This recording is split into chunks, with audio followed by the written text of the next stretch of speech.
The relatable socialist, that's the focus of tonight's angle. Now, if you're not old enough, you're too young to remember what New York City was like in the 70s and even early 80s, here's a little refresher. This is what Midtown looked like. Peep shows everywhere. There was urban blight. Strip clubs in Times Square. Generally, it was just filthy. And of course, crime was out of control. Here's the New York Times headline from December 26, 1979. The year's 1,700 homicides break a record. Of course, the economy, that was lousy too. It was an era of urban decay and decline. So why would New Yorkers ever want to return to such a time? Now, it was bad when liberals like de Blasio ran the city, but what about a socialist? His program is tax the rich, who of course already pay, through the nose in taxes in the city, and then the promise of free stuff to young people. What could go wrong? After all, his PR machine works 24/7 to sell Mamdani as the new Obama because he's so relatable. My team says I move my hands too much in these videos, so for this one, they're staying in my pocket. I do! Keep them in your pocket. Got my vote. Thank you. 21 years old, and I'm voting for him first. Next mayor! Jordan! Next mayor! Jordan! Next mayor, baby. That's the next mayor right there. We here, we lit. Yeah. Ah! Future mayor! Oh my God! So authentic. Especially since he's an honorary squad member. What did it feel like when you won? One of the things it reminds me of is when you were running and when you won, it was this moment for so many where it felt like democracy could be different, that politics could be different. Connecting with the Instagram and Snapchat lefties, Mamdani traffics in buzzwords and emotions, spooning with his mentor. Today's been so moving because people feel like it could actually be different. They could see themselves, they could see their life. And I think that is a beautiful, beautiful experience. And it's been lovely building it with you. Lovely. Forget the fact that despite all the hype, she's done nothing to actually improve the lives of working people. Again, there are a lot of generalities, a lot of feelings, always sold with a smile. How do you define being a democratic socialist? I think of the words of Dr. King, who decades ago said, call it democracy or call it democratic socialism. There must be a better distribution of wealth for all of God's children in this country. Ah, that's the rub. In a city where the state income tax can run as high as 10.3%, and add that to a top New York City tax of 3.87%, plus the federal tax, 35 to 37%, that's already 50% in taxes, plus, of course, sales taxes, congestion pricing fees, et cetera, et cetera.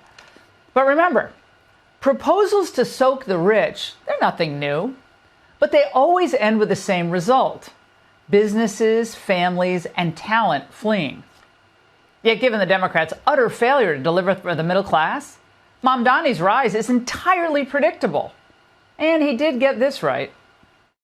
It is part of a larger referendum on where our party goes. So at the national level, after the presidential election, we saw that New York was actually the state with the largest swing in the country towards Donald Trump, 11.5 points, and that swing took place far from the caricature of Trump voters, instead taking place in the hearts of immigrant New York City. Of course, the machine behind Mamdani is working overtime to rebrand him from his old radical ways. So we're supposed to think that he no longer believes in defunding the police, despite the litany of social media posts where he urged just that. And we're supposed to ignore all of his old views on ending cash bail. The man is obviously deeply anti-law enforcement. We'll not even think about that. And he thinks that our legal system is too harsh toward criminals. That's why he wants to ban prisons. But we're supposed to forget that too. And of course, all those New Yorkers who believe in the Second Amendment, maybe they got their concealed carry permits after the Heller decision, or they have a gun at home for self-protection, look out. Because a few years back, he urged a total gun ban. But nah, he can't mean that, right? He's just saying that. Well, if he's elected, does that mean his security detail will only carry slingshots? Look, you almost feel for them. Democrats are in a huge bind here. They're trapped. Bill Clinton and Schumer are playing it cool right now. congratulating Mamdani but not endorsing him. They're smart enough to know that if he wins, the city's going to crater and take the Democrat Party along with it. When Virginia gubernatorial candidate and fake moderate Abigail Spanberger was asked about Mamdani, well, she tried to punt. Are you concerned that you'll be painted with that same brush, that sort of liberal socialist out of touch brush? So I do not pretend to know anything about New York City politics or the outcomes of that election. What I know is my state, the Commonwealth of Virginia, a diverse, a vibrant, a large state. Virginia is a really exciting place. Oh, my goodness, is she a fraud? The Democrat establishment knows that if they're seen as opposing him, a chunk of liberal urban voters will revolt, just like Tim Walz's daughter. I know it might surprise some people, but feeding kids lunch, providing childcare, having accessible and functional public transportation, among many other things, are popular policies everywhere. They're popular everywhere. You just lost about 100,000 brain cells by watching that soundbite. Sweetie, if they were popular everywhere, Trump would not be president. Nevertheless, I have to say, I disagree with some of my friends who are posting on social media, and they're basically saying, let's just write off places like New York City and LA. They're hopeless. I think that's a huge mistake. The voters there aren't going to leave America. They're here to stay. And the country is going to be more Hispanic and more Asian as time goes on. And our policies, the MAGA policies, they work for everyone. Reagan didn't write off Democrat states and cities in 1980. He fought for every vote. And the Trump, wow, God, Trump grew his support everywhere, including in urban America. Remember his Madison Square Garden rally? I was there. His event in the Bronx? Incredible. So the GOP should keep trying to reach the disaffected Democrats. Because we know Mamdani's policies, even if he's a socialist with a smile, they're not going to work. We know what they'll do to New York. So we should be there when the voters turn on him, which we know they will eventually do. And that's the angle. Democrats are admitting this may be Donald Trump's best week as president. NATO is calling him daddy. The ceasefire's holding, Iran's nuclear program's obliterated, and the stock market's about to hit an all-time high. Today at the Pentagon, Pistol Pete spiked the football right in the media's face. Secretary Hegseth and General Raisin Kane thanked the boys in the B-2s who pulled off Saturday's operation. A mission 15 years in the making. In 2009, an officer was brought into a secret vault and briefed on a major construction project in Iran's mountain. For more than 15 years, this officer and his teammate lived and breathed this single target, Fordow. He watched the Iranians dig it out. He watched the construction, the weather, the discard material, the geology, the construction materials, where the materials came from. He looked at the vent shaft, the exhaust shaft, the electrical systems, the environmental control systems, every nook, every crater, every piece of equipment going in and every piece of equipment going out. They literally dreamed about this target at night when they slept.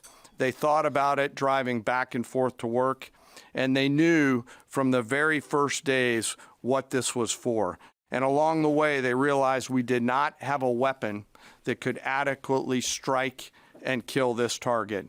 So they began a journey to work with industry and other tacticians to develop the GBU-57. For over a decade, PhDs, geologists, and munition teams perfected the blast. They practiced it on dummy mountains. The bunker buster was born. Then the Air Force got a call Friday. Trump said the mission was a go. The crews that attacked Fordow were from the active duty Air Force and the Missouri Air National Guard. The crews ranked from captain to colonel, and most were graduates of the Air Force Weapons School headquartered at Nellis Air Force Base in Nevada. I will state for the record that there is no beach volleyball or football at the Air Force Weapons School. The target was the size of a washing machine. Miss, and the mission fails. The United States decided to strike these two ventilation shafts, seen here on the main graphic, as the primary point of entry into the mission space.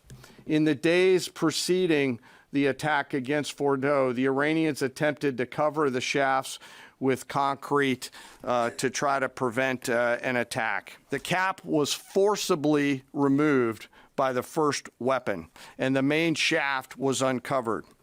Weapons 2, 3, 4, 5 were tasked to enter the main shaft, move down into the complex at greater than 1,000 feet per second, and explode in the mission space. The primary kill mechanism in the mission space was a mix of overpressure and blast, ripping through the open tunnels and destroying critical hardware.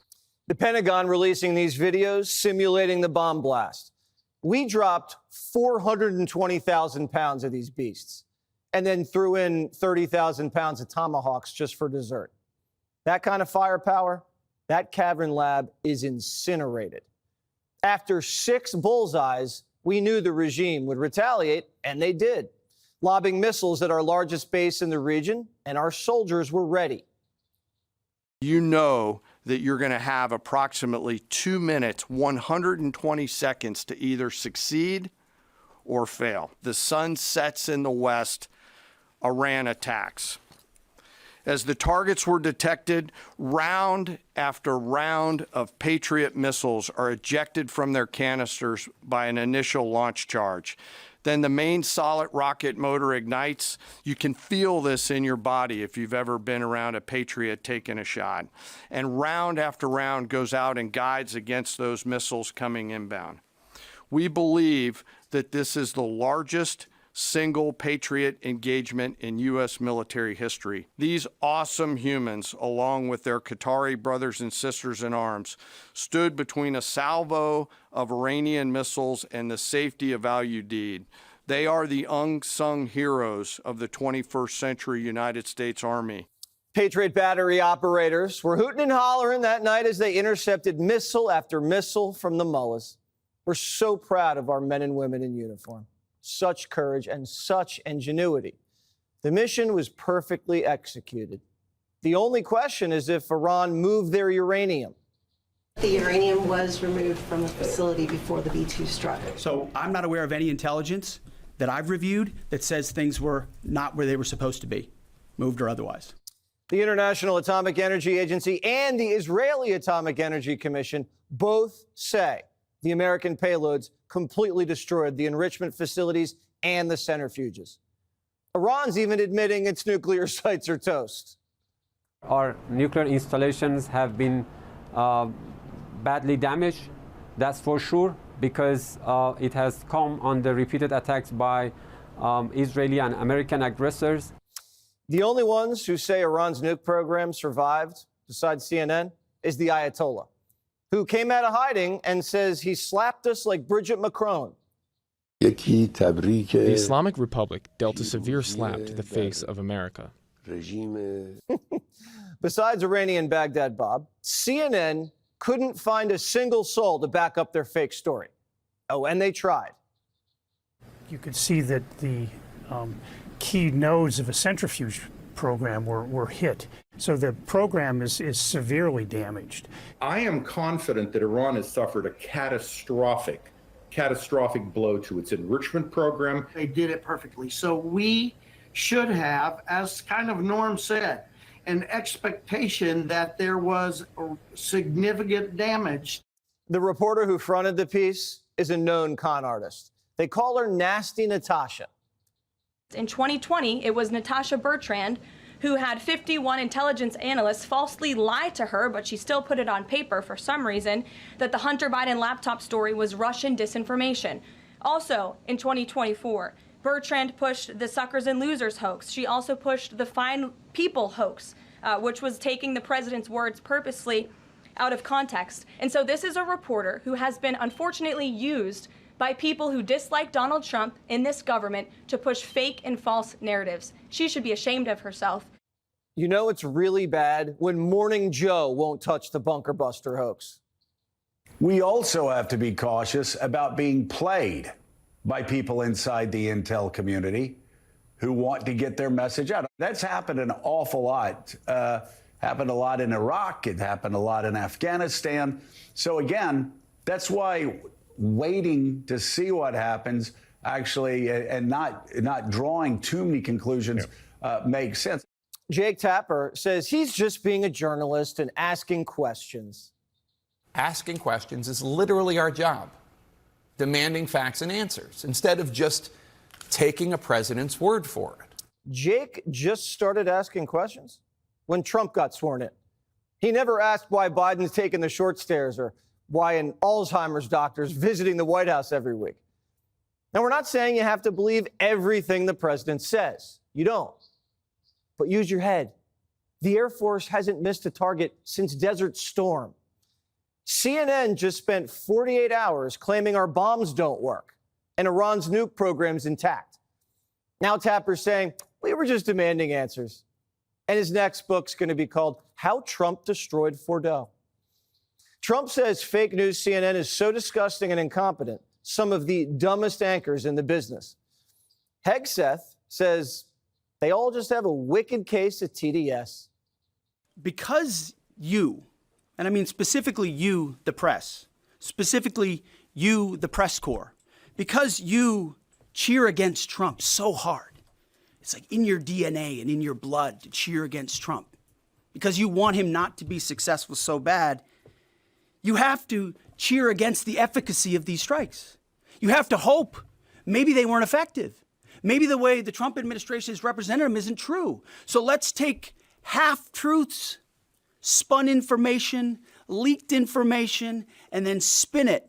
Spin it in every way we can to try to cause doubt and manipulate the public mind over whether or not our brave pilots were successful. Today, Democrats got briefed on Operation Midnight Hammer. And here's Chuck Schumer's takeaway. There was no coherent strategy, no end game, no plan, no specific, no detailed plan on how Iran does not attain a nuclear weapon. Schumer must still be dehydrated from the elliptical because the strategy to prevent Iran from obtaining a nuclear weapon was to bomb the places where they were making nuclear weapons. What is wrong with this guy? It's starting to look like the leaker didn't come from the Pentagon. They came from Congress. We're investigating who that leaker was. It could have been someone in the intelligence community, or it could have been someone on Capitol Hill who had access to this document. The FBI is searching for that person. Donald Trump says the Democrats are the ones who leaked the information on the perfect flight to the nuclear sites in Iran. They should be prosecuted. The Justice Department says if they find someone in Congress leaked, they're going to prison.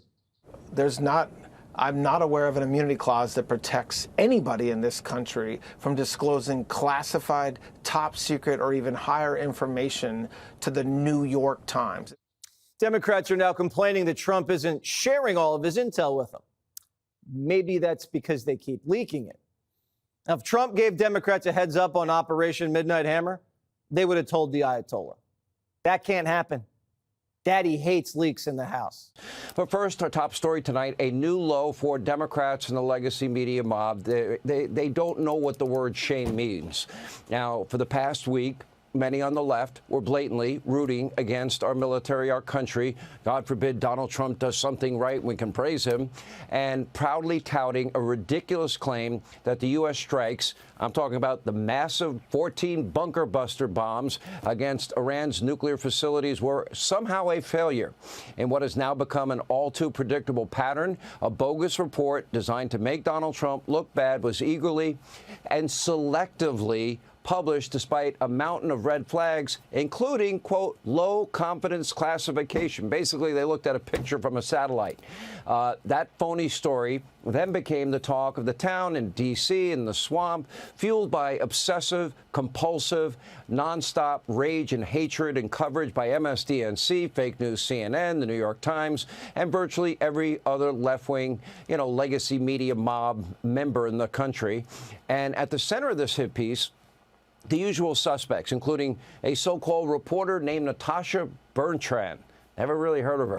She's exactly the embodiment of why CNN is known as fake news CNN, because for years this sad excuse for, quote, a journalist has been the deep state's go-to helper for smears all against Donald Trump. Caroline Leavitt was way on her game today. She crushed it and described it perfectly, and that is Natasha Bertrand's track record. It's beyond laughable, and her reports should never be taken seriously. Take a look. It was Natasha Bertrand who had 51 intelligence analysts falsely lie to her, but she still put it on paper for some reason, that the Hunter Biden laptop story was Russian disinformation. We all know that's not true, right? We can all agree on that now. That was a lie from the intelligence community. Also in 2020, this same reporter, Natasha Bertrand, wrote that a top intel agency ruled out the man-made lab leak theory of the coronavirus origins. Again, the president was right about that. This reporter wrote a lie from the intelligence community to seek a narrative she wanted to prove, and guess what? We now know that's the truth. Also, in 2024, Bertrand pushed the suckers and losers hoax. She also pushed the fine people hoax, which was taking the president's words purposely out of context.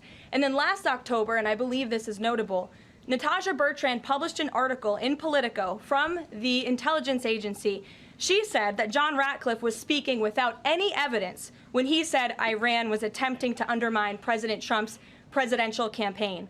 And then we, of course, found out that was absolutely true. In fact, the Biden administration declassed an intel report which said they had high confidence that Iran had done exactly what Ratcliffe alleged. They did run an influence campaign to hurt President Trump's candidacy. In fact, we know the Iranians tried to take President Trump's life. And so this is a reporter who has been unfortunately used by people who dislike Donald Trump in this government to push fake and false narratives. Now, take a look at your screen. Natasha Bertrand has been wrong about almost everything. They call her a reporter. Now, that's because she clearly has an agenda. She's a radical leftist. She's not interested in the truth. She pushes these conspiracy theories, and fake news CNN calls her a reporter, and everything is to defame Donald Trump and protect her Democratic allies. It's that simple. And so it comes as no surprise that her latest reporting is also completely and utterly wrong. According to the nuclear watchdog at the UN, IAEA, the centrifuges at Iran's Fordow nuclear facility no longer operational. The CIA, says Iran's nuclear program was severely damaged by U.S. strikes. Also, according to Israeli intelligence, quote, and I will read it, the devastating U.S. strike on Fordow destroyed, let me repeat, destroyed, obliterated, you pick your adjective, destroyed the site's critical infrastructure, rendered the enrichment facility inoperable. We assess that the American strikes have set back Iran's ability to develop nuclear weapons by many, many years. Even Iran themselves admitted their nuclear sites were badly damaged. The Department of Defense released a visual to help members of the legacy media mob understand how America's massive 30,000-pound bunker buster bombs were able to obliterate Iranians' heavily fortified nuclear facilities. The only voice of reason in the Democratic Party, God bless John Fetterman. He put it this way: to those who were unimpressed or borderline gloating on a leak, Operation Midnight Hammer worked. I have been calling for and fully supported those strikes, and it made the world safer. It should transcend partisan politics. Senator Fetterman absolutely got it right. Unfortunately, almost no one in his party agrees with him. In fact, his Democratic colleagues, they tried extra hard. What, to try to make our military, our operation here look like a failure? What, just to get one over on Donald Trump? The left's Trump derangement syndrome, clearly, it knows no bounds. But there is a bigger problem, and it's also the smear on the courage, the success, the precision, the bravery of the incredible men and women that serve this country, protect all of your freedoms, all of your liberties, those people that risk their lives in this very dangerous and very successful military action. Why do you have to smear them? And today, the Secretary of Defense and the Chairman of the Joint Chiefs, General Raisin Kane, had this to say about the successful strike. And by the way, the brave men and women who carried this mission out, God bless them. Thank you. Take a look. The joint force does not do BDA. By design, we don't grade our own homework. The intelligence community does. But here's what we know following the attacks and the strikes on Fordo. First, that the weapons were built, tested, and loaded properly. 2, the weapons were released on speed and on parameters. 3, the weapons all guided to their intended targets and to their intended aim points.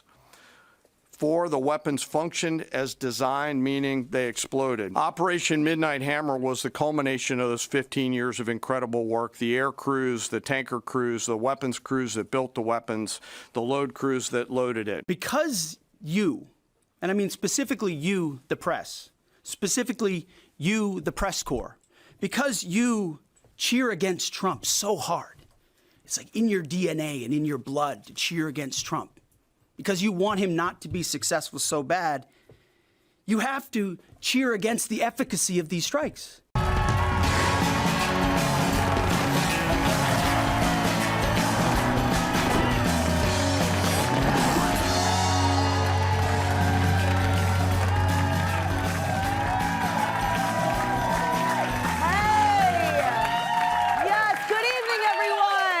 Kat Timpf. I'm in for Greg on this special edition of Gutfeld. We're going to start with some jokes. North Korea is set to open a world-class beach resort. It's like a regular beach resort, but with the added threat of famine. Starting off real grim, guys. It's almost Friday, okay. Jurassic World Rebirth opens in theaters next week. In a daring break with tradition, this latest entry in the Jurassic series features a fresh new plot where the dinosaurs go nuts and kill everyone. Sad news. Edward Corestein, aka Big Balls, has resigned from the federal government.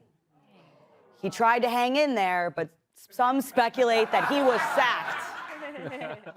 Others say he drove everyone nuts.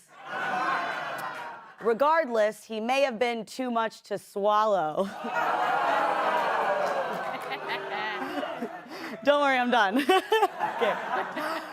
Disgraced former New York Representative Anthony Weiner is likely to lose a local Democratic primary. Political analysts say he should have done more outreach to people old enough to vote. A new steakhouse coming to Disney World says they'll have an upscale dress code. It's so strict, even Donald Duck will have to wear pants. That's cute. That's cute.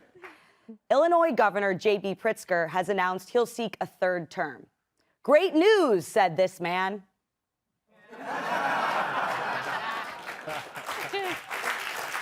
And finally, the NATO chief called Donald Trump daddy. When asked why, Trump replied, because they expect me to pay for everything. Thank you. Thank you. Thank you. So we are now 5 days out from the U.S. strikes on nuclear sites in Iran. And we're still a few weeks out from the people who are on the Love Island villa without their phones having any idea that that even happened.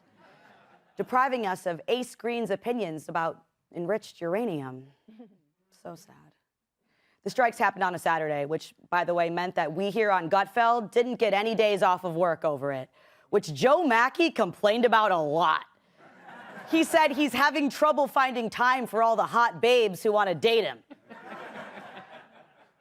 Anyway, things have calmed down for now as the ceasefire between Israel and Iran seems to be holding up, which is great. Although I did cancel my booze cruise from Tel Aviv to Tehran. Just in case. But in the heat of it all, people argued about what President Trump should or shouldn't do. It's like when Greg and I argue about making Bethany Frankel a permanent guest. I'm pro. We saw differing reports about the impact of the strikes themselves also. CNN ran with a leaked DIA low confidence report, which said the strikes only set Iran's nuke program back months. The Pentagon has since refuted that, calling it a historically successful attack, and released file footage of how the 30,000-pound bunker buster bombs actually work. And sure enough, CNN rolled out the Hamburglar to do damage control. There's so much more reporting to do on this topic. This is a very complex matter, even though Trump tried to make it sound simple on Saturday night. It's really important to note what CNN did not report. CNN did not report that this mission was a failure. Far from it. It may have turned out to be a tremendous success. We just don't know all the facts yet, and neither does the U.S. government. And then there's good old reliable Morning Joe warning his media cronies to be careful about being played. We also need to take a deep breath here ourselves. We also have to be cautious about being played by people inside the intel community who want to get their message out. That's why waiting to see what happens actually and not drawing too many conclusions makes sense. And that, of course, not only is the best practice for the White House and for the president, that's the best practice for the media as well. You think? I mean, remember, this is the guy who ridiculed people who suggested that Joe Biden might not be doing okay, calling him the best Biden ever 3 months before he dropped out of the race. Sure, there's such a thing called fog of war, but the media will turn the fog of war into a cluster fog. Think about everything they got wrong or lied about. COVID, Russiagate, the Covington kid, Hunter's laptop, and of course, maybe the biggest scandal of all, ignoring Biden's decline. So, we should look at the current situation through the lens of all of that stuff. In other words, it's okay to be skeptical. You can admit if you have doubts about how this is going to shake out. You can believe that Iran was close to having nukes and we destroyed all of it. You can believe that they were close and we maybe didn't get everything. But most importantly, you don't have to blindly trust anyone. Basically, if the government and the legacy media were your spouse, it would be okay to be tempted to use their face to unlock their phone while they slept and go through it every night. Not that I condone that or cheating, but if you are cheating, you might want to turn off your Face ID. So yeah, we've been burned too many times to not have questions or to not be suspicious that we've seen the end of the conflict. The reason? Trump summed it up perfectly. You know what? We basically have two countries that have been fighting so long and so hard that they don't know what the they're doing. Yeah, can we agree that was awesome, right? He is right, okay? And if this has been going on forever and they don't know what the F they're doing, we should be skeptical of anyone who says they have it all figured out. It's like playing Twister naked. The old rules don't apply. Look, in this case, you have to be able to tolerate different opinions because the stakes are so high. The ultimate goal is the same, a safer America. That's by far the most critical piece in all of this, no matter whether you think the strikes were a good move or not. And most people who oppose intervention don't oppose it because they want Iran to get a nuke and then use it on us. Even the kinkiest of people don't want to be punished that bad. So, if someone has a different opinion than you, that doesn't mean that they don't want the same thing that you want. Most people want peace and freedom and safety and stability. And unpopular opinions can play a role in getting us there. Without them, all that's left is groupthink. Without challenging groupthink, we never would have even been a country. We wouldn't have next Friday off, and most of us would have British accents. We'd also have no reason to get drunk and blow our fingers off. Shout out to Stumpy Carl. I'll never forget you, brother. Think about it. It was probably pretty hard to be the first dude to be like, hey, you know what? These taxes are insane. I want to be free from the British. Let's dump all their tea into the harbor, which, by the way, was like such a Boston thing to do. Dump the tea now so generations later can drink Dunkin'. But if social media had been around in 1773, the dude who had that idea might have been too afraid of being recorded, posted, and canceled to have ever expressed it. The freedom to express unpopular opinions is also how we got anti-war voices on the right in the first place, which is something we probably thought we'd never see, just a few decades ago especially. So, if someone says they don't agree with you, embrace it and invite them to spill some tea together. Let's welcome tonight's guests. He took Greg Speedo shopping before his vacation. Host of the Guy Benson Show, Guy Benson. The G in her name is the only part of her that's silent. Outnumbered co-host Emily Campagno. He's just glad Greg is gone. Host of One Nation and Fox and Friends, Brian Kilmeade. And she's probably the only one here who's met the Gin Blossoms. Host of the Kennedy Saves the World podcast, Kennedy. Kennedy, I feel like it's normal to be skeptical. You'd have a lot of reasons to be skeptical of the government or the media, especially when it comes to war, but a lot of stuff because of how much we've been lied to.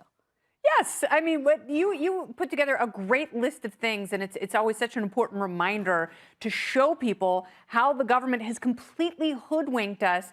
And if it weren't for skeptics, we would all still be standing 6 feet apart from each other, wearing masks. Yeah, absolutely. And thank God there were people who put their careers and their reputations on the line to challenge the status quo, and that's absolutely fine. And it's also okay to say, I don't want to get us into another war that we don't have a terminus for. Yeah. And I really hope to God that this was completely successful, that this was surgical, and this is the way the military will keep us safe going forward. That would be amazing. But unfortunately, the thing that we still need to determine that is time. And I hate to give Brian Stelter any credit for anything because he really is a giant human potato who's obsessed with Emily Campagno in a really, really creepy and unsettling way. I did not know that. I did say spill the tea. Like in front of his wife, he's like, Emily, I'm your biggest fan. And I was like, get away from her. Like,